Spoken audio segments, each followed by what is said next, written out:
Hello and welcome to The Point. The BJP's accusations against Robert Vadra have electrified the political atmosphere. Though the questions it has raised are not new, the force with which the BJP has hit out has captured the front pages and dominated the TV screens.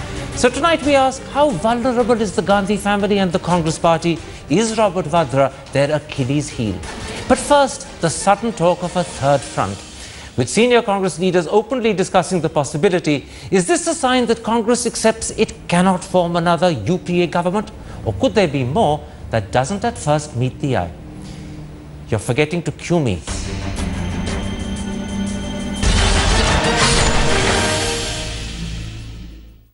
And now joining me to analyze and understand why the Congress is talking about a third front when the voting has 2 weeks more to go is BJP spokesperson Prakash Javadekar, Nitish Kumar's close advisor Pavan Verma, Congress spokesperson Sanjay Jha, and the chairman of APCA, Badshah Sen. Sanjay Jha, in the last few days, Prithviraj Chavan, Salman Khurshid, Jairam Ramesh, Ahmed Patel have all begun to talk about the possibility of Congress either joining a third front or supporting one from the outside. Isn't this a clear sign that a third front is the best you can hope for, and the UPA now knows they can't form a government on their own? Karan, essentially with every progressive phase of the election, the Congress's performance, I think, is turning out to be stronger and stronger. I think by the time we finish the next three on the 30th, 7th and 12th, I think the Congress will be putting up a very, very robust performance. Now, you know what, if you hear what the leaders are saying... If that is the case, why are your ministers talking about a third front? They are sending out completely the opposite message. Are they not aware of this building strength, or are they in fact contradicting what you're saying? No, not at all, Karan. I'll give you a classic example. If you follow the events over the last few weeks, you know, ever since Amit Shah got a slap from the Election Commission for making a hate speech, followed by Giriraj saying, and then you had Praveen Togaria, Ramdas Kadam, practically everybody at it. We're talking I'm about saying it has polarized. The polarized election has resulted in a huge backlash against the BJP, and I do believe that at this point of time, all secular forces, hang on a second. People, I'm going to interrupt you. Frankly, I'm going to interrupt you. How then do you explain Prithviraj Chavan, Salman Khurshid, Jairam Ramesh, and Ahmed Patel? They're all talking of a third front. How do you explain that? Well, you know, Karan, what have they said? They have said that, because see, all of you in the media have gone to town over the last 6 months predicting some kind of a Modi wave, which clearly is non-existent, is not happening. Sanjay now, Jha, what we are saying is, in the event that tomorrow we need the support of a TMC, which was part of UPA 2, is not part of a UPA 3, those options are always open, and we all know that. Post-poll, in a very convoluted way, you've come around to conceding the point. In the event, and then you've actually conceded the point. You have a very strange way of doing it, but at least you've done it. Prakash Javadekar, on the other hand, it's also possible that when the Congress party talks of a third front, it's doing so because they believe the BJP will not be the main beneficiary of the votes that Congress loses. The main beneficiary could well be the regional parties combined together. And that's another reason why Congress is now talking of the third front, because they want to boost the regional parties at the cost of yours. Actually, this is not the case. People have experienced it in every state, the loss of Congress vote. There are two factors affecting this election. One is 10% on an average more voting is happening over and about 2009. Yes. So that additional voting, who shares the pie? That's the point. And absolutely. You're repeating my point. Mr. Javadekar, the Congress perhaps believes that 10% is going to the regionals, which is why they're now talking of a third front. Not because you're gaining, but because the regionals are doing well and you're not doing as well as you think or people expect. No, absolutely not. The feedback from the ground is very clear. Why we are saying Modi wave is actually a resounding rejection by the voters of Congress on account of inflation, corruption and non-governance. And there's a positive mandate for a stable government. You're answering a question I haven't asked you. Leadership. Be fair. I haven't asked you a question about Modi wave. I haven't asked you a question about inflation. I'm asking you why Congress is talking of a third front. And I'm putting to you that they're doing it because they believe BJP is not gaining as much as people expect. They're actually exploiting a fall in your share of support. I am not in the current school appearing for an objective test. I will give my version. So we are very confident that we are gaining, and not only gaining in seats and votes, it's a massive mandate we are heading towards. And Congress nervousness is now very palpable. So every sensible leader and those who really operate the third front and other negotiations, they are all talking. Jairam Ramesh, Ahmed Patel, Prithviraj Chavan are the key players in all such negotiations. And when they are saying, that means it is definitely a sign of nervousness in Congress. So they are reading the writing on the wall. Their campaign has failed. All right, let me stop you. They are now trying to stop Let me stop BJP. you there. I can hear what you're saying. It's something that's very clear. It's the explanation that suits you. But let me bring in Badshah Sen, who in a sense is an independent journalist. How do you read the spate of voices coming from Congress in the last few days, talking in some shape or form about a third front? Is this a reflection of their own weakness, or is it a response to the belief that maybe the BJP is not gaining as much as everyone thinks they could be? Well, if they actually, I do believe that the first is true, that it is a sign that they are starting to feel that they're on the decline. In fact, the stories that have come out in the papers about that an internal examination by the Congress shows that even in spite of the strong showing that Mr. Jha has just mentioned, they're not going to get past much more than 120 seats. That's what the internal assessment of the Congress apparently is. I'm not privy to anything more than that. But if the Congress felt that this, why did they not talk about UPA 3? Why do they talk about the third front? If they feel that the numbers are not going to add up, we will bring back because if you see the BJP, it continues to talk about NDA. It doesn't talk about a third front. The Congress, which has the UPA, can just as well have said, this is going to be UPA 3. We are still going to run the show and we'll get... Before I go to Sanjay with that point, you're also saying something else. That the reason, in fact, that they're talking about a third front and not UPA 3 is because they can't get over the problem that several members of the so-called third front won't join UPA 3. Mamta may not come back, Jayalalitha may not come, Nitish may not come, SP may not come. Therefore, they're talking about what some people call a coalition of coalitions. Correct. Right? A regional front supported by them from the outside. Correct. And the real problem is they aren't sure these people will join them. Yes, and also they are not sure whether they will be the focal point of government. There's some talk that they'll join the government, but even give up the prime ministership. Let me bring you in on that. Those are two critical points I want to put to you, Sanjay Jha. First of all, as Badshah Sen points out, why is Congress not talking about UPA 3, where you incorporate new people, some who were with you previously, some who've never been with you, rather than talk about a third front? And isn't the explanation that, in fact, the people who you wish to support, Nitish, Jayalalitha, Mamta, Mulayam, are actually people who don't want you very close to them. They want an arm's length relationship, which is why you have to talk of a third front rather than UPA 3.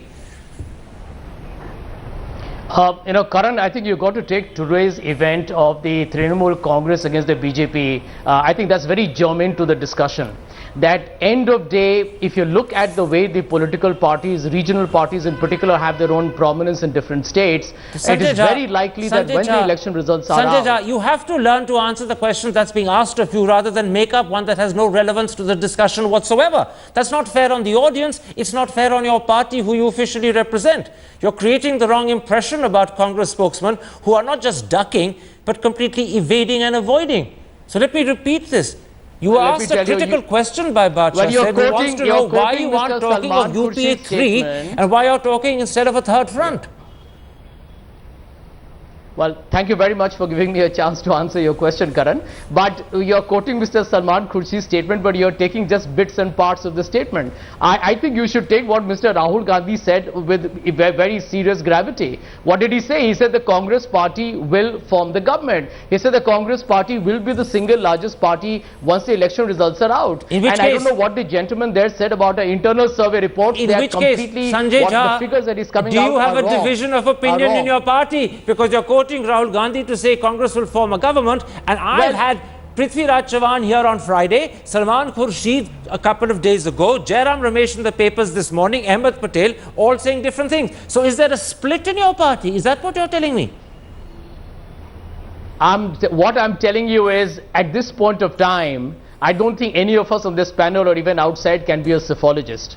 And the truth of the matter is that everyone has got a right to air an opinion in terms of the possible potential opportunities that might emerge. The Congress party is going to be the single largest party in parliament. As a spokesman of the party, please take me seriously when I tell you that. At the point when you've actually reached what many find very hard to believe, that you're going to be the single largest, let me bring in Pavan Verma, who in fact is an advocate of a third front. His party leader Nitish Kumar has publicly committed himself to precisely that. Let me put this to you. Are you prepared to take Congress support to keep Narendra Modi out? In other words, of the two, if the third front needs support, which would be your preference to get support from, the BJP or Congress? Karan, let me answer your question like this. If we have a scenario where both the major parties, not the national parties, but major parties like the BJP and the Congress, don't cross 300 or have around 300 seats, then there are 245 other seats which are not part of the Congress or the BJP camp. Precisely. That is a strong constituency by itself. But who do they want support from? I believe that even the talk, even the talk of a, yes sir, I'm answering your question. Okay. Even the talk of a third front is premature until the post-poll scenario. And in that case, at this stage to answer what the constituents will be and who will come in as in support is very difficult to predict. I want to say to you that hang on a moment. I'm not asking you to predict what will happen. I'm asking you to tell me what you prefer, which is a very different thing. And what I'm asking is this. Are you ready to take Congress support to keep Modi out? Or to put it differently, of the two, Congress and BJP, which do you prefer to take support from? That's not a question of prediction. I'm asking you your preference. Ideally, the current position is that it will be a non-Congress, non-BJP government. Well, no, ideally is another matter. You're not going to get 272 on your own and you know it, so let's not waste time talking about that possibility. You talked about 245 seats. Those 245 need support. Whose support do you prefer? That's the question. I think I really cannot answer that question, Karan, right now, because I believe cannot it's or do not want to. I think it's premature also. All right, but premature is a good excuse.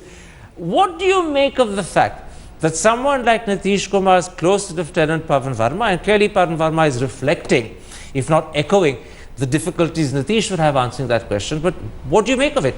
He's broken with the BJP, so he may not want to go back to the BJP for support. On the other hand, he was hoping for support from Congress, and Congress gave their support to RJD instead. So this is really a devil's choice for Nitish Kumar and his lieutenants. Are they simply reflecting that into agony when they say they won't answer?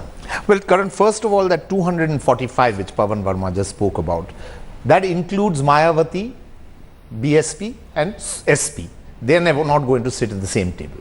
It includes Nitish Kumar and it includes Lalu Prasad Yadav. And they won't sit may together. not sit in. So, therefore, the actual core which is left is much less than 245, and they will need the support of someone of a party like the Congress, or there will be easy pickings for a party like the BJP, which would like to form a government, likely to be more at least than the Congress, no matter what Mr. Jha is saying, and give them, SOPs. The BJP is going to give them SOPs. And the regional leaders are basically sitting in the sidelines, not making up their minds till they know who they can deal with. Let me put that to you, Prakash Javadekar. What you're hearing from Badshah Sen is a strategy that the BJP would deploy to ensure that if you are short, those allies that you need come to you rather than go to Congress. And what he's suggesting is that you will offer SOPs, as he calls it. Incentives might be a preferable word. Are you prepared to negotiate and offer incentives to ensure that you get the majority support necessary and Congress isn't able to cobble together a coalition of coalitions to keep you out? Are you prepared to do that hard negotiating? We are here for offering people an alternative government with real program and good governance. So we will not like that Congress somehow cobbles something. And basically it can't cobble because Congress disrepute on supporting right from Chandrasekhar to Charan Singh to Deve Gowda and Inder Kumar Gujral, that how they step back or 1.5 years. So is at the lowest even in cobbling together such kind of third party alternatives from outside. So that is not a real. We seem to have lost Prakash Javadekar at that point, unfortunately. That's sometimes what happens when you have hookups to Hyderabad in this season. Pavan Verma, one of the concerns people have when they talk about a third front, and I want to ask you if you're prepared to accept this up front because your party is a votary of the third front, is that the last third front experience, which was the United Front of 96-98, is something that people don't really have fond memories of. And is there a danger, therefore, when Congress revives the third front idea and it begins to be discussed in the papers and television studios, that unwittingly you may actually build up support for an even bigger BJP majority as a way of ensuring we don't relive the United Front experience? Does that worry you? No, Karan, you're absolutely right. Previous attempts on the part of non-Congress, non-BJP, or at least when the Congress was the predominant party, non-Congress fronts have not been very happy. We must accept that and we must learn lessons from it. I have always maintained that a third front cannot be merely the residual leftover cobbled together on the basis of expediency of the non-Congress, non-BJP. But just a moment. It's now too late for the third front to be anything other than that. What you're suggesting could have been possible if it was created before the polls. Now, it will simply be the leftover, which Congress will scramble to put together as a way of deliberately denying a government to Modi. So what you don't want is the only possibility that's open.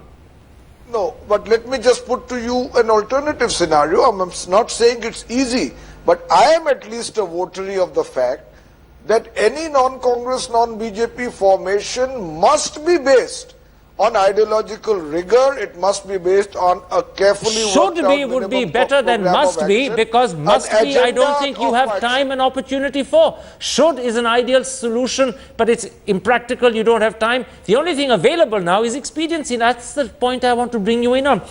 Is there a danger that an expediently created third front, and let's be honest, that's the only third front that's now possible, would actually do nothing more than guarantee a bigger win for Mr. Modi whenever the next election is held? Well, judging by what happened in the 90s, I mean, it pushed Mr. Vajpayee, who had a 13-day government, followed by various people cobbled together and put up by the Congress. It pushed him right up there and he was able to form a government, although he was short of a majority. And it's very, very likely that if they go through this experiment again, 20 years later, that the same thing will happen on a larger scale. And so Modi will be the beneficiary. People will regard Modi as someone who's been deprived of what's his due, and they will push for him. Can I put that to you, Prakash Javadekar? While you were lost and we were talking, we discussed the possibility that a third front, particularly one being talked about now, does nothing but either build up votes for Mr. Modi as a way of preventing the repeat of the United Front experience, which no people really want to see again, or if there is a third front, it will guarantee a bigger win for Mr. Modi whenever the next elections happen. Either way, even if there's a short-term loss for BJP, there's a longer-term gain. Do you take comfort from that? Oh, we've lost Mr. Javadekar again. Well, let me very quickly put that to you, Pavan Verma. Arun Jaitley has been calling the possibility of third front nothing more than merchants of instability. How do you respond to that? Because many people, by the way, think that's not just rhetoric, but a very large element of truth. No, I believe that some of the doubts about the possibility of a stable third front are valid, because those doubts are based on previous experience. I have said that the earlier experiments were an adolescent phase of parties that did not wish to belong to either of the major formations coming together. I believe now that there are leaders who are part of this front, who have had experience of running governments which have had a good track record. They have a mass base. They have learned from past experience. They have experience of both running large populous states and experience of being members of the centre and aware of the shenanigans of the major parties in using them as instruments. I am not saying it's going to be easy, but I am saying that today, in case a scenario arises where both of the major parties are around 300 seats, you cannot say that we'll close the democratic shop. Absolutely. We have to look for other options. I don't believe, Karan, let me stop you there. It's a God-ordained right. I take your point, it's a good point, but I want to quickly bring in Prakash Javadekar and Sanjay Jha while I have them, because we've had terrible troubles with those lines to both Bombay and Hyderabad. Very quickly, Mr. Javadekar, many people feel that this talk of a third front at this point would perhaps boost Mr. Modi's vote because people want to avoid a repeat of the United Front experience. Others say that if a third front is created, it will simply guarantee a bigger win for Mr. Modi at the next election. Do you take comfort from those two facts? No, basically it is Congress's last desperate attempt to ensure and give public a hope that yes, there will be a role of Congress in the next government. Okay. That's the only thing they are doing. Actually, the inner contradictions within the so-called third front, which disappeared on the very next day after its formation. All right, it's a non-existent thing. Let me give a chance to Sanjay Jha. Sanjay Jha, what you're hearing, not just from Prakash Javadekar, but it's been echoed in a very substantive way here from studio by Bacha Sen, is that this is the last desperate attempt by Congress to retain a role of relevance. Otherwise, you face a measure of political oblivion after May the 16th. How do you respond to that? Karan, you cannot be oblivious to the political developments that have happened in India over the last few weeks. The BJP's mask is off. This election is not about issues at all. It should have been about issues like development and foreign policy, strategy, etc. This is an issue. This is an election which has been totally polarized. Everybody knows what has happened. And let me tell you, I'm answering your question. I applaud you at the persistence with which you do it. It's a talent that others, I hope, will not acquire. A lesson I hope they won't adopt from having heard you. I'm going to stop you because, JD, I don't see the point of it at all, to be honest. Forgive me. Very quickly. Is Congress doing itself more damage by talking about third fronts? I couldn't hear. Is Congress doing itself more damage by talking about third fronts? Very quickly. Yes, I think the Congress, if it's talking, that some of their leaders are talking about it quite obviously, but I think it would be far more damaging. I think that if they expect to lose out here, they should prepare themselves for a post-election scene where they become a responsible opposition. Rather than pursue a will of the West. Yes, that's all right. Let's leave it there. My thanks to you for joining me. My thanks also to Sanjay Jha, Prakash Javadekar, and of course our other guest. Many thanks indeed. Goodbye.